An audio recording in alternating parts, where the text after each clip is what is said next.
Hello guys, isa mapagpalang umaga po sa ating lahat. Kayo po ay nasa munting hardy ni Sir Mio Vlogs. Sumaatin po ang kasaganahan, ang kaswertehan na dulot ng 2024. Tayo po ay nasa Year of the Wood Dragon.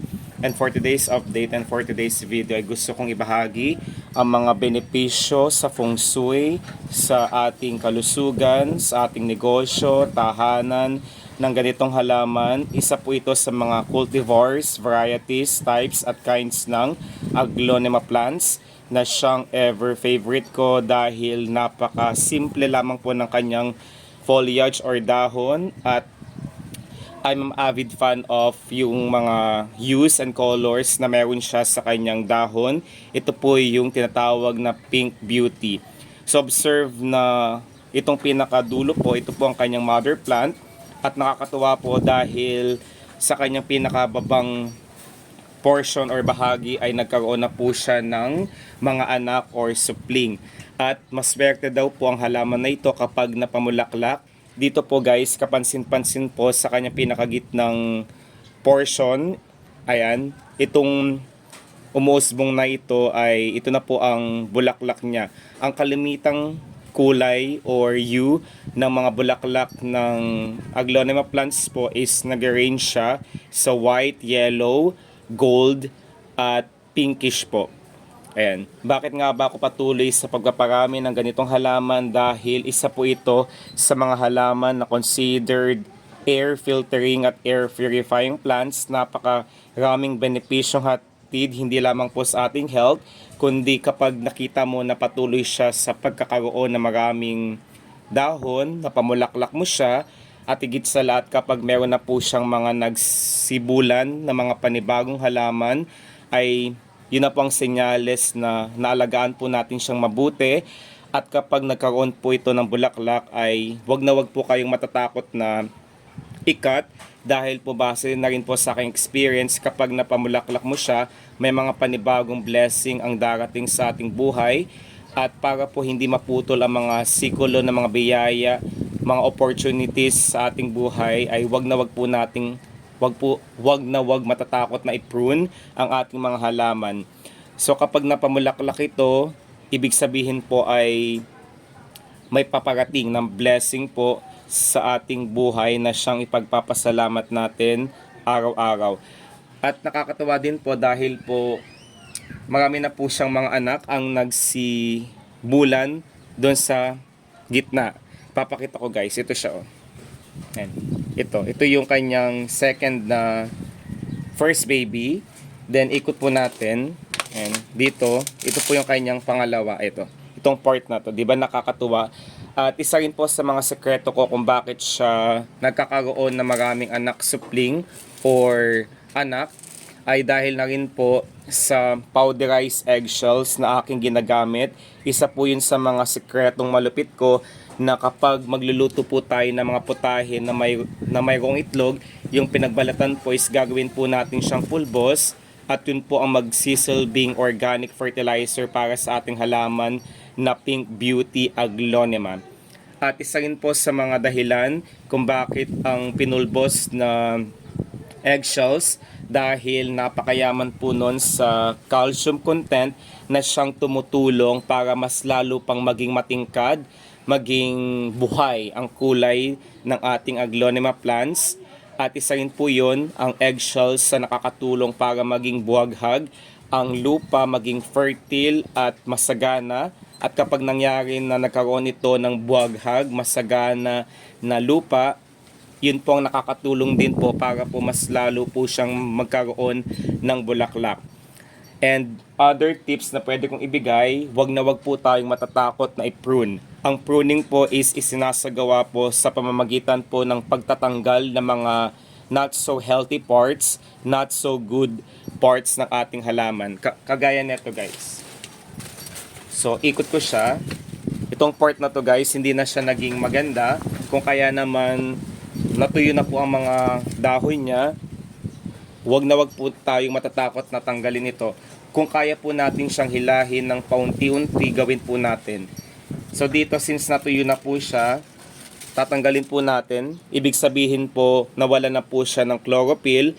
might as well na ang ganitong halaman po or dahon na tuyo is wag na wag din po natin itatapon. Gagawa po tayo ng compost pit dahil ang mga natuyong dahon po is napakayaman po sa mga possible nutrients at mga minerals para mas lalo pang maging fertile ang ating lupa na gagamitin para sa ating mga lucky at feng shui house plant. Ito po siya. Then dito rin po sa ilalim na portion, since nahihila ko po siya, dahan-dahan po natin siyang hilahin. Ayan. Ito na siya. Natuyo na din ang kanyang bulaklak. Then also ang pruning po is isinasagawa sa pamamagitan din po ng pagtatanggal ng mga halaman na hindi maganda. Yun po yung mga nagsisibulan, nagsisitubo doon sa palibot na halaman, especially doon sa lupa ng ating Aglaonema plants. Ayan, di ba napakaganda guys? Kung pagpasensya nyo po medyo malakas po ang ampias or ang hangin dito sa aming rooftop. Ayan. Di ba napakalakas po talaga? Ayan.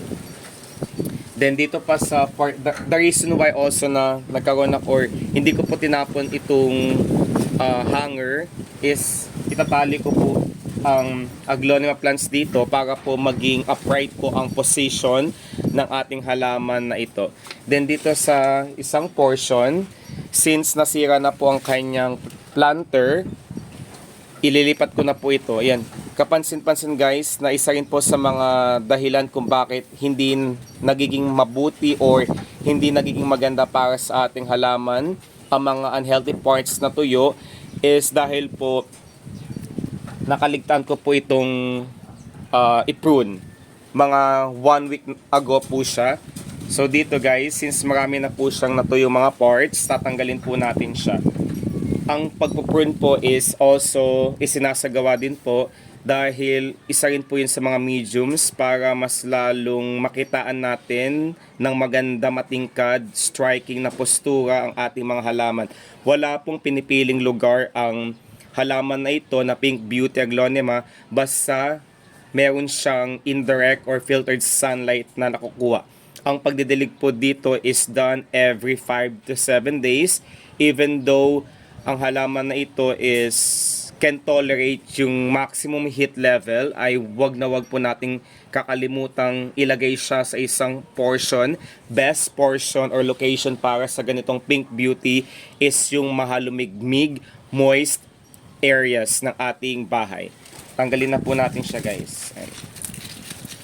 Napakaganda ng ganitong kulay. Ang mga Aglaonema plants po is best in terms of landscaping house plant at wag na wag po kayo magpapawala nito dahil napaka low maintenance. Hindi niya po kailangang diligan everyday.